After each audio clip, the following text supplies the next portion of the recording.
What's up, guys? Welcome back to the channel. We're taking a look at Genshin Impact here on GeForce now with their RTX 3080 tier.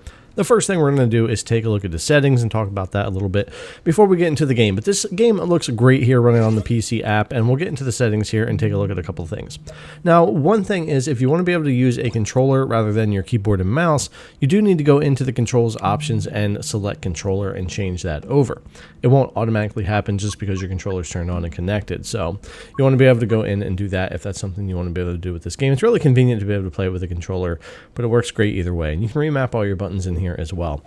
Getting into the graphics, we're pretty much high on everything with motion blur turned off in 1440p, of course, but the disappointment for me was not having 120 FPS. So even though we can stream 120 FPS here, and we are, the game caps at 60 on PC, unfortunately, so we can't get that super buttery, liquid smooth 120 FPS that I'd like to see here for this game.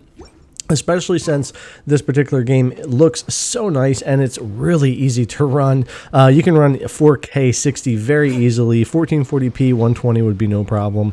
The game isn't fully stable at 60 FPS either, and that's not a GeForce Now thing. That's a PC port thing. The game is known to drop a few frames from time to time, even at 60 FPS, and even though it's easy to run even on high-end rigs. So the PC version of the game could use a little bit of optimization, and I would love to see the developer add 120 FPS and higher options there for our frame rate. That would just be so smooth and so great here on GeForce Now. But that's not to take away from the experience. It's still great at 60 frames per second. Whether you're streaming at 60 or streaming at 120, this was a really good experience either way. And of course, with GeForce Now's RTX 3080 tier, latency is on point, and they can continue to be the bar setter when it comes to hardware in the cloud. And it's great to see Genshin Impact come so that more people can play on their Macs, Chromebooks, and PCs. This game looks fantastic. It's not something I've gotten into before, to be honest, but my time spent with it here making the video and beyond has made me a little bit interested, and I'll probably play the game a bit more. It ran excellent here on the service, and I hope you guys enjoy playing as well. But for the most part, that's really all I need to go over. The game's running fantastic. It looks great. I really love to see 120 FPS and beyond. I think it would just be fantastic here for both PC and for GeForce Now. But I'm going to leave it there, guys. I got a little bit of gameplay here left for you to check out so you can see the performance of Genshin Impact here on GeForce Now. Thanks a lot for coming to watch as always, guys. I really appreciate it, and I'll see you in the next one.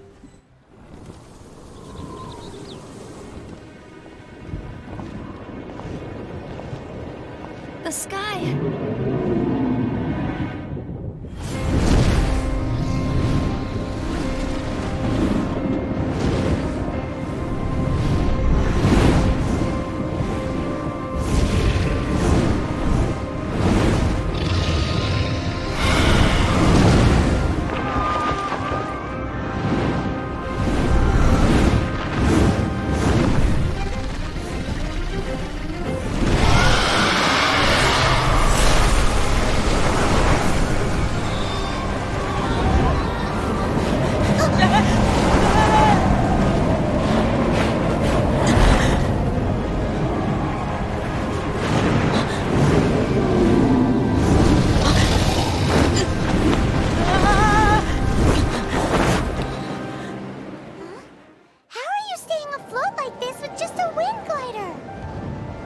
I'm preventing your fall with the power of 1,000 winds. Now, concentrate. See yourself grasping the wind. Harness its energy.